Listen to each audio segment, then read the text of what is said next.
On peut aller encore plus loin, on va utiliser les turboframes pour faire du render en inline, c'est-à-dire que je voudrais qu'au moment où je clique sur un commentaire, afficher un petit champ pour pouvoir update ce commentaire. Donc là, c'est là que les turboframes vont être très puissantes et c'est tout de suite ce qu'on va voir. La première chose qu'on peut faire, c'est rajouter un link to à l'intérieur de cette partie-là et on va voir comment ça marche. Donc moi, je vais faire un link to et le link to, vous allez voir, je vais le faire sur l'edit d'un commentaire.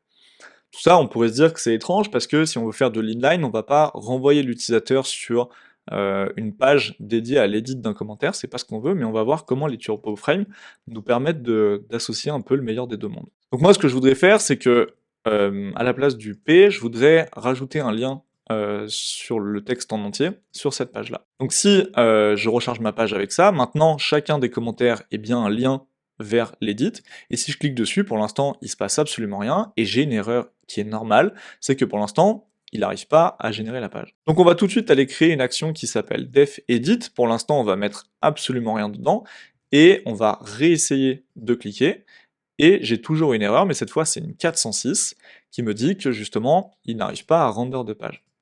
Donc on va aller créer notre vue, jusque là je vous apprends absolument rien, et là on va faire une page exactement comme si c'était une page normale, donc c'est-à-dire qu'on va par exemple éditer le commentaire enfin, avec un H2 et tout le bazar, ou même un H1 et tout le bazar, et on va rajouter dedans des informations, par exemple on va remettre la description du commentaire, donc dans mon cas ça sera comment en description, et d'ailleurs il faut aller charger le commentaire dans le edit, donc on va faire edit, destroy, pour aller récupérer le comments en cours, et on va surtout rajouter, on verra comment après, on va rajouter un formulaire quand on clique dessus.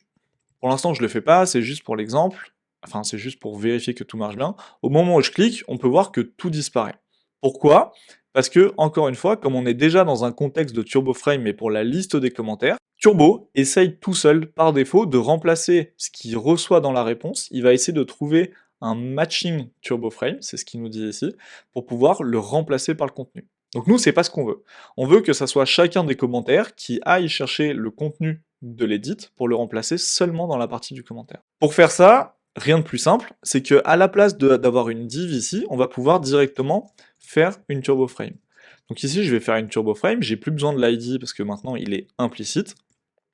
Je vais lui dire que chacun des commentaires est une turboframe, c'est là que le contexte est hyper important avec les turboframes, et que le lien que je mets ici avec l'edit, eh ben, il doit matcher une turboframe dans la partie edit pour pouvoir le remplacer. Donc si je recharge ma page et que je regarde mes commentaires, chacun des commentaires est une turboframe.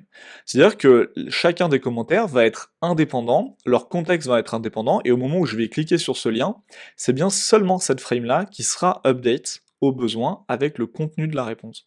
Donc si je clique dessus, on peut voir que j'ai une erreur, qui est normale, mais cette fois l'erreur c'est qu'il cherche une turboframe qui a l'ID 3, pour pouvoir remplacer le contenu à l'intérieur de la turboframe qui était déjà existante. Je sais pas si c'est clair, mais vous allez voir que c'est beaucoup plus clair si je fais ça. Dans mon edit, je vais rajouter une turboframe tag, je vais lui mettre mon petit commentaire, et dedans je vais pouvoir mettre ce que je veux.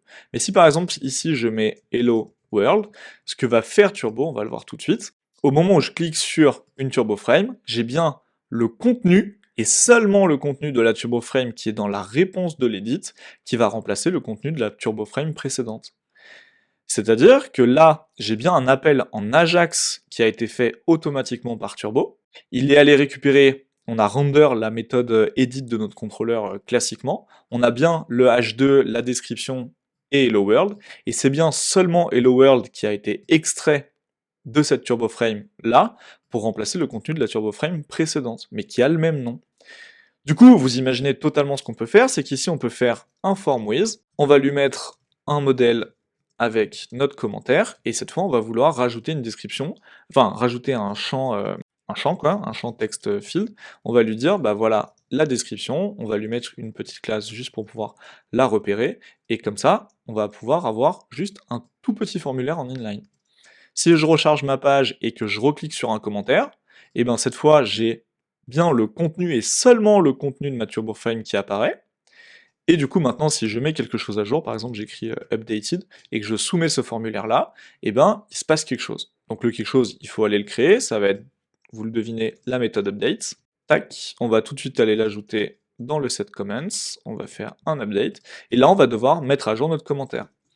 Donc pour ça, rien de plus simple, quasiment tout est déjà créé, on va vouloir mettre à jour notre params et faire quelque chose. Donc là on a deux choix, soit on render justement notre commentaire, donc c'est totalement ce qu'on peut faire ici, mais cette fois on va pas le happen, on va le replace, donc on va faire turbostream.replace, on va mettre à jour notre commentaire, et la valeur du commentaire, ça va être notre commentaire. Donc là, au moment où on arrive à update, on va update les valeurs en base de données. Pour l'instant, on ne gère pas les erreurs, mais du coup, on va render un turbostream. Tac, j'ai failli oublier ça.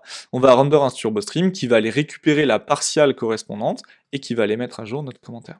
Et du coup, si je recharge ma page, que je clique sur quelque chose et que je mets again, again, again, par exemple, quand je vais soumettre mon formulaire, on a bien une réponse en TurboStream classique.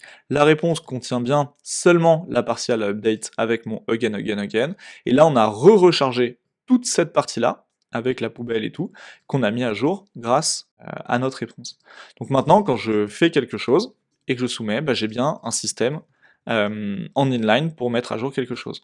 Donc là, si je recharge ma page, c'est bien persisté en base de données. C'est là que c'est assez fou. Donc voilà, pour récapituler, qu'est-ce qui s'est passé? Dans le cas d'un comments, on va entourer notre commentaire d'une turboframe. Au moment où on va cliquer sur une action, quelle qu'elle soit, l'événement va être catché, parce que c'est le contexte de la turboframe qui veut ça.